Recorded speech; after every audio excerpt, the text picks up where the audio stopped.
Raise your hands if any of you has tried to give genuinely good advice to somebody and has been completely ignored. Raise your hands if you've tried giving advice to somebody and has been completely ignored. Okay? I am a mother of 3 teenagers, 2 human, 1 canine, and I live this every day. The human babies are what you call as Zalphas, the fascinating generation between Gen Z and Gen Alpha, the ones that were born with smartphones in one hand and skepticism in another.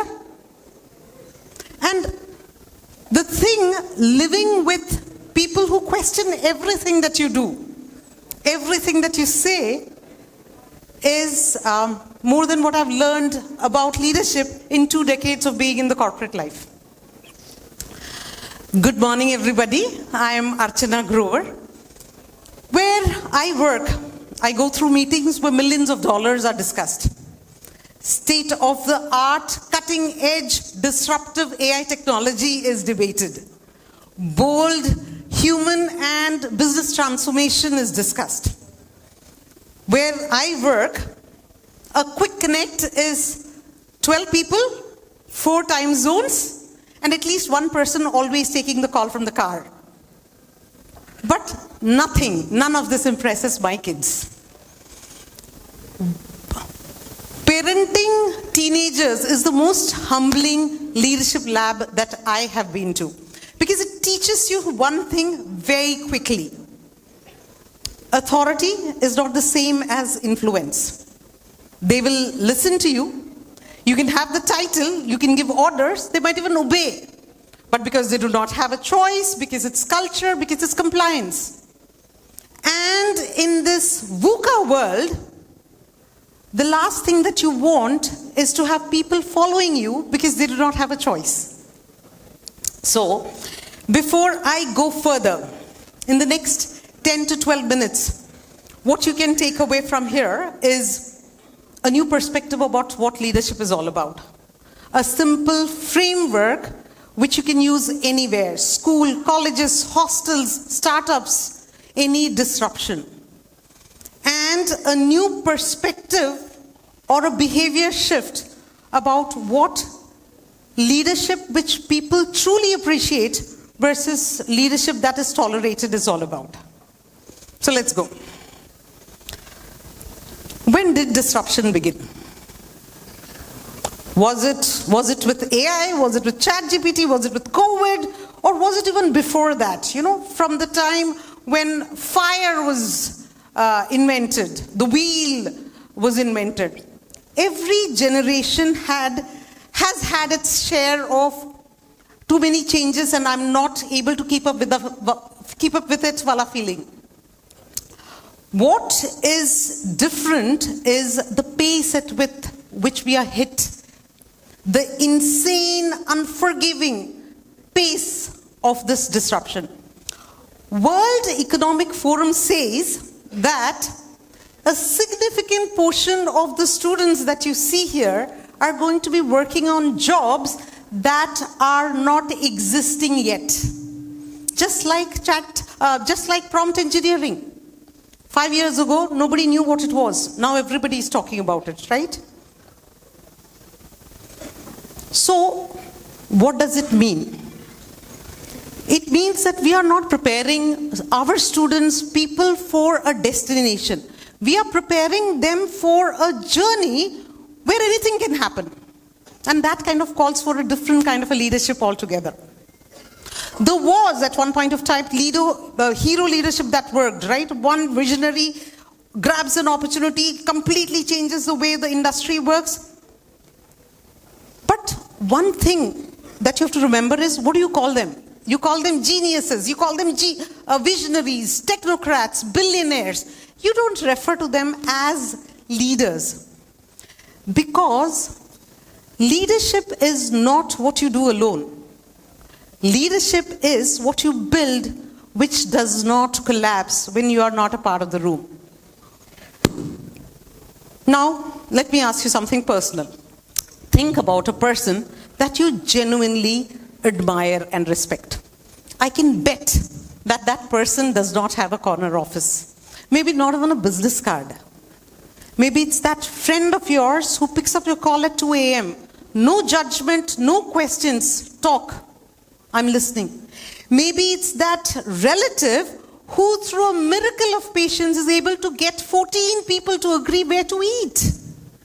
Maybe it's that colleague who quietly ensures that all the people get home safely after an office party. Not because it's their job, but because it is who they are. And that is what leadership is all about.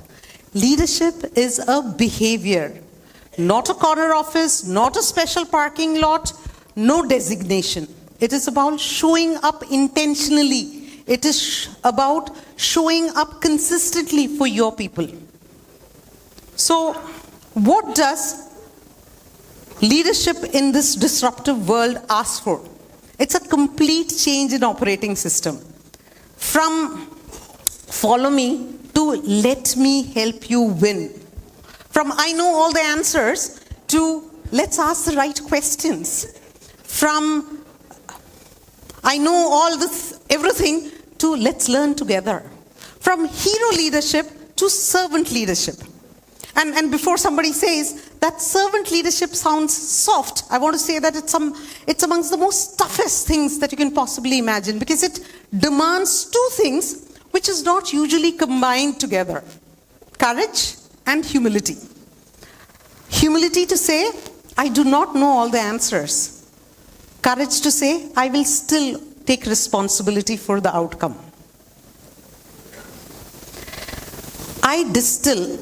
I have broken this down into three things, and I call it as the 3 E's for ease of remembering. E1, empower.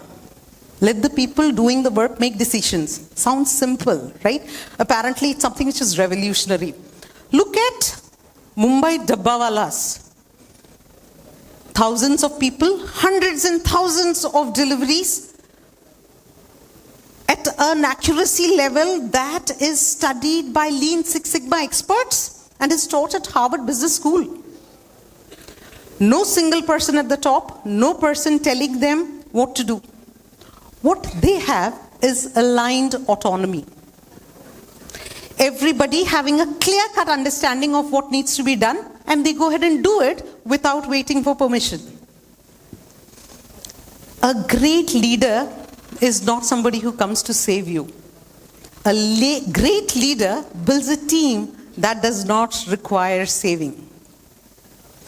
Second E, empathy. Empathy is not soft, it's pure data.